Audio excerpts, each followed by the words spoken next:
about roughly 48 hours since Rangers secured their passage to the final of the Scottish Cup. I imagine the atmosphere on Sunday was something else.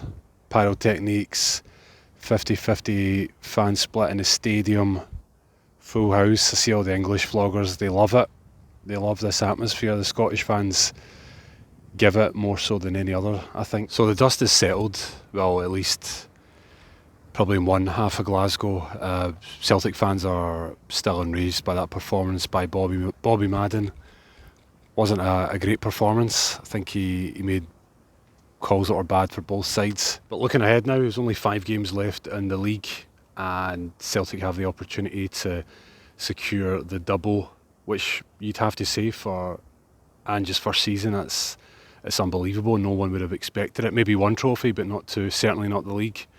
It was supposed to be a rebuild. So I imagine with Celtic fans that the thought is that, you know, looking ahead to that, getting that Champions League pot of money, pot of gold, all's well that ends well, that type of thing. And for Rangers, the journey is very unclear at the moment. It was a huge period, that Thursday to Sunday, where they had to secure the win on Sunday. That was first and foremost, but they used the momentum from the Braga game, the extra time, which people thought would have hampered them. I thought it would have hampered them going into Sunday, but they used that adrenaline to move forward, and 240 minutes of football played secured their passage to the semi-final of the Europa League and the Scottish Cup final against Hearts, which will be a tough game. There's no question about it. I think the Hearts will be up for it. Hearts are beaming with confidence, especially what's gone over the other side of Edinburgh with their rivals, Hibernian.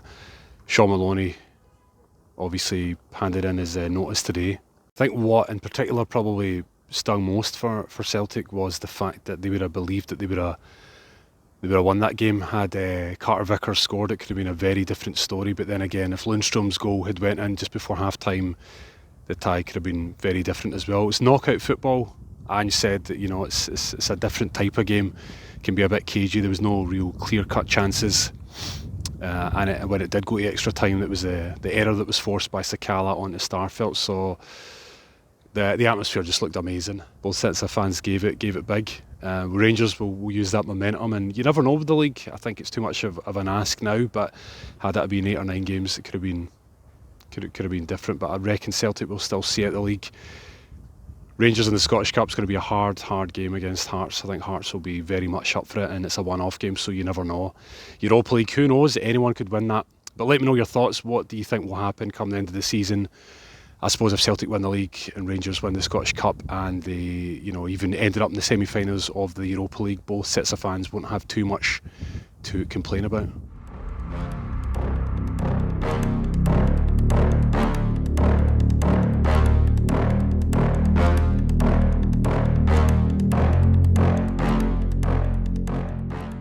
Any Hearts fans watching this, how do you think it will end up?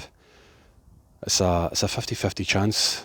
They'll believe that they can go and win on May the 21st here at Hampden. And for Rangers, it's been long overdue to secure the Scottish Cup, so should be a cracker. Before I forget, big up everyone that's subscribed to the channel. It's in its infancy, so hopefully try and get up this hill actually. Hopefully get to 1,000 followers in the next few months, at least before the end of the season or into the summer. And of course, we're over on TikTok. Gully Talks closing in on 11k, so yeah, get subscribing on here.